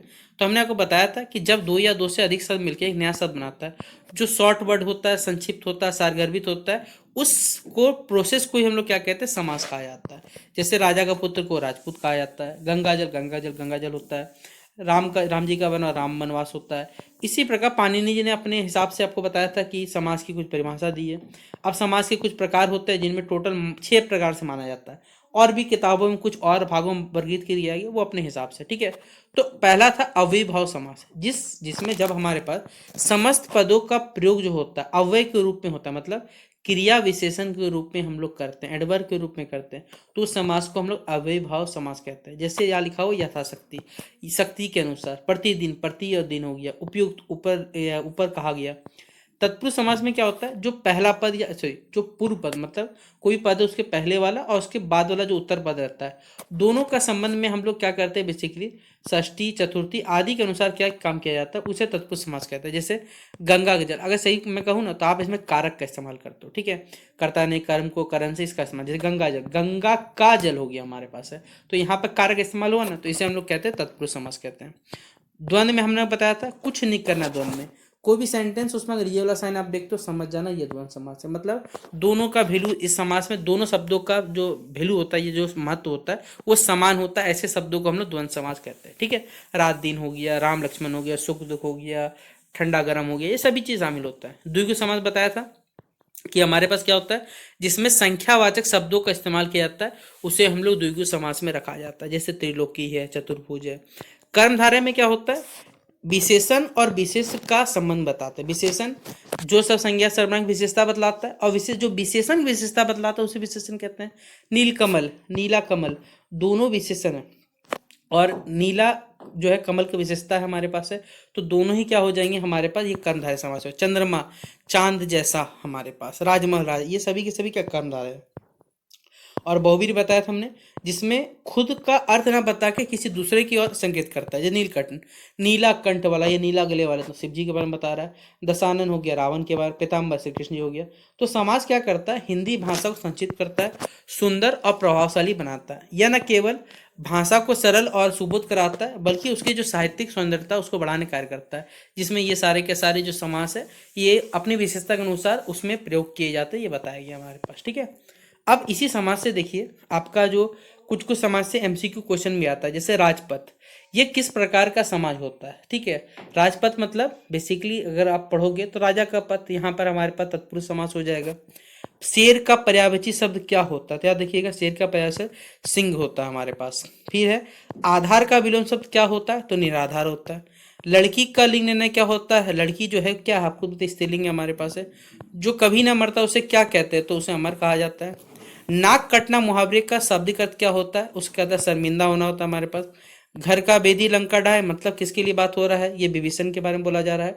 लेकिन क्या है, मुहावरा है, लोकोकेतिया समास है, तत्सम सद है, तो ये लोकोकेतिया होता है। अगला है किसी कथन को विस्तृत रूप में लिखने की प्रक्रिया क्या कहलाता है, हमने बताया था ये पल्लवन कहलाता है, देखिएगा। ठीक है, किसी बड़े विषय को छोटे रूप में लिखना ये संक्षेपण कहलाता है, हमारे पास समरी कहलाता है। इसी तरह यूनिट 2 से आपका जो संप्रेषण से जुड़ा हुआ सवाल आ सकता है। संप्रेषण का शाब्दिक अर्थ है विचारों का, याद रखिएगा, आदान प्रदान करना। संप्रेषण का सबसे महत्वपूर्ण तत्व क्या है, फीडबैक, याद रखिएगा। ठीक है, लोग उससे, जैसे आपसे बच्चों को मैं पढ़ा रहा हूँ तो आपको कैसा लगता है वीडियो, कमेंट बॉक्स में बताते, ये फीडबैक हो गया हमारे पास। ठीक है, तो संप्रेषण का सबसे महत्वपूर्ण तत्व क्या है हमारे पास, है फीडबैक है, ऑप्शन नंबर डी। फिर अगला है जब संप्रेषण में केवल सूचना दी जाती है और प्रतिक्रिया नहीं दी जाती, तो इसे हम लोग क्या कहते हैं, वन वे संप्रेषण कहते हैं, याद रखिएगा। ठीक है, एक पक्षीय संप्रेषण कहते हैं। संप्रेषण की सफलता किस पर निर्भर करती है, याद रखिएगा, कि जो लोगों के पास संदेश पहुंचा, लोग समझ पा रहे नहीं पा रहे, यानी प्राप्तकर्ता की समझ पे यह क्या करता है, डिपेंडेंट करता है। अगला है मोबाइल, ईमेल, व्हाट्सअप, ये सब के सब किस प्रकार के माध्यम है, तो ये सब बेसिकली डिजिटल जो टेक्नोलॉजी के मीडियम है हमारे पास। ठीक है, तो आधुनिक तकनीकी माध्यम, ऑप्शन नंबर बी। संप्रेषण में नॉइज का क्या अर्थ होता है? तो नॉइज मतलब ही होता है शोर, बाधा, भ्रम को बुलाया जाता है, यानी ऑप्शन नंबर डी। फिर है संप्रेषण का प्रकार, जिससे संगठन के उच्च स्तर से निम्न स्तर तक की सूचनाएं दी जाती, उस प्रकार के संप्रेषण को क्या कहते हैं? याद रखिएगा, अधोमुखी संप्रेषण, सॉरी अधोमुखी संप्रेषण कहा जाता है, जो कि ऑप्शन नंबर सी में दिया हुआ है। फिर अगला है, जब कर्मचारी अपने सुझाव, शिकायत या विचार रूप के अधिकारियों तक पहुंचाते हैं तो ये क्या कहलाता है? आरोही संप्रेषण कहलाता है। याद रखिएगा, हमारे पास ऑप्शन नंबर बी हो जाएगा। अगला हमारे पास, अच्छा ये 17 एमसीक्यू था जो आपके सिलेबस के अकॉर्डिंग जो पूछा जाएगा वो मैंने आपको यहाँ पर बता दिया। एक पेपर में और सवाल आ सकता है ये वाला, इस कथन का पल्लवन, करत करत अभ्यास के जड़मती हो सुजान, रस्सी आवत जात ते सिल पर पड़त निशान। ये संत कबीरदास जी का दोहा है, आपने सुना भी होगा। इस कथन का हमें पल्लवन करने बोला गया है, पेपर में आया हुआ सवाल है पेपर में। आइए सवाल को शुरू करते हैं। सबसे पहले हम इसकी भूमिका को बनाने की कोशिश करते हैं, यानी इंट्रोडक्शन बताते हैं। मानव जीवन में परिश्रम और अभ्यास का कोई भी कहा जाए विकल्प नहीं है, कोई ऑप्शन नहीं है, और खासकर लड़कों के जीवन में चाहे लड़कियों के जीवन में, ठीक है, शॉर्टकट तो नहीं है किसी के जीवन में कहा जाए। कार्य कितना भी कठिन क्यों ना हो, यदि अगर हम सभी मनुष्य धैर्यपूर्वक निरंतर उस कार्य को करते रहे तो कोई भी काम असंभव तो नहीं है, ठीक है। इसी चीज को संत कबीरदास जी ने अपने दोहों में बड़े ही सरल शब्दों में कहा है कि करत करत अभ्यास के जड़मती हो सुजान, रस्सी आवत जात ते सिर पर पड़त निशान। यह दोहा में सिखाता है कि अभ्यास और निरंतरता अगर आपके पास है तो वही सफलता की आपकी कुंजी है, ठीक है। इस कथन का आशय की अगर बात करें तो कबीरदास जी का आशय है कि अगर आप कोई भी चीज का अभ्यास करते हो बार बार, तो जो मूर्ख और जो जड़ बुद्धि वाला व्यक्ति भी है ना, वो भी विद्वान, ज्ञानी और कुशल बन सकता है। जिस प्रकार जब हम कुएं से पानी खींचने के लिए रस्सी को बार बार क्या करते हैं, आना जाना करके कठोर पत्थर पे भी निशान बन सकता है, तो अभ्यास से जितनी भी असंभव लगने वाली चीज है उसको भी सहज रूप से हम लोग कर सकते हैं। ये इस कथन का आशय कहा गया था, ठीक है। अब इस अभ्यास का महत्व से क्या क्या फायदा होता है? पहला, कठिन से कठिन कार्य क्या हो सकता है? सरल हो सकता है। अगर हम जब कोई भी नया कार्य शुरू करते हैं, चाहे पढ़ाई हो चाहे कुछ भी करते हैं, तो हार्ड लगता है, लेकिन अगर आप रेगुलर प्रैक्टिस करो उस चीज को तो वही काम आपको इजी लगने लगता है। जैसे मैंने आपसे ही बच्चों को सेमेस्टर 1 के पढ़ाई के लिए आपको कई बार बोला है कि बाबू लोग पढ़ना शुरू कर दो, लेकिन आपने पढ़ा नहीं। एग्जामिनेशन आते हैं तो आप शुरू करते हो पढ़ना। अभी भी आपसे बच्चों बोल रहा हूँ कि आपको कोई भी नोट्स बनाने की आवश्यकता नहीं। मैं आपको कभी प्रेफर नहीं करता कि आप नोट्स बनाओ, पीडीएफ से पढ़ो, कुछ मत करो, कोई भी कैसे बोलो। आप बस हमारे वीडियोस को देखो, सुनो, हेडफोन लगाओ, 1.5x पे अगर चला सकते हो, 2x पे चला सुनो और पेपर में खुद ब खुद लिख के आओ। हमारे वीडियोस बहुत सारे बच्चे ऐसे चीज़ों को फॉलो करते हैं, पेपर दिखाते हैं। आज तक उनका चाहे 22-26 सेशन के, चाहे 23-27 सेशन के, चाहे 24-28 के, उनका किसी भी सेमेस्टर में आज तक बैक नहीं लगा।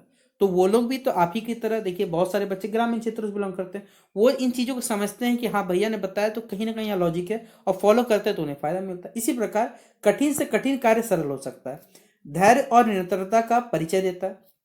अभ्यास का फल तभी मिलता है जब मनुष्य धैर्य और निरंतरता बनाए रखता है। इससे 1 से 2 बार प्रयास करने से सफलता तो नहीं मिलेगी। जैसे किसान को फसल उगाना है तो भैया कई महीनों तक उसको देखभाल करनी पड़ती है।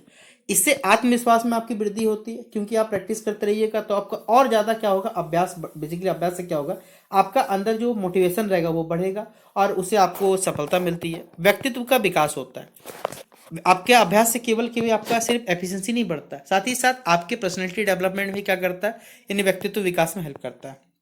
इतिहासकारी और कुछ प्रेरणादायक उदाहरण देखना चाहें तो थॉमस अल्वा एडिसन अगर चाहता तो छोड़ सकता था, ठीक है ना, उसने 1000 प्रयास कर लिए थे, लेकिन उसने हार नहीं माना, प्रयास करते रहा, तब जाके उसे अंतर सफलता मिली। सेम इसी प्रकार तानसेन जी ने भी कई वर्षों साधना की, अभ्यास किया, तब जाके वो संगीत के इतने महान गायक बने। खिलाड़ी हो, चाहे कह सकते खिलाड़ी के जीवन में हो चाहे विद्यार्थी जीवन में हो, सभी के जीवन में अगर आपको कह सकते अच्छे मार्क्स लाना है या फिर अपना अच्छा प्रदर्शन करना है, तो कई वर्षों तक आपको प्रैक्टिस करना पड़ेगा। व्यवहारिक जीवन में इस कथन से हमें सफलता मिलती है कि असफलताओं से घबराना नहीं चाहिए। छोटे छोटे बेसिकली प्रयास जो होने चाहिए, अगर आपको छोटे छोटे प्रयास करिए तभी आपको धीरे धीरे करके परिणाम बड़े मिलते चलेंगे, इस प्रकार, ठीक है। संत कबीरदास जी का ये जो कथन है ये इतना पहले अपने समय में प्रासंगिक था, उतना भी आज के समय में हमें हमारे पास है कि सफलता का बबूलो कोई भी शॉर्टकट नहीं है, ठीक है, याद रखिएगा। शॉर्टकट नाम, अगर आपको शॉर्टकट सक्सेस चाहिए तो आपका सक्सेस भी शॉर्ट टर्म तक ही चलेगा, लॉन्ग तक नहीं चलने वाला, याद रखिएगा। इसलिए निरंतर प्रयास करना है, धैर्य बनाए रखना है, परिश्रम के पीछे भागना है, शॉर्टकट के पीछे नहीं भागना, मेहनत करते रहना है, और इसी मेहनत के आधार पर आप अपनी सफलता की ऊंचाइयों तक पहुंच सकते हैं।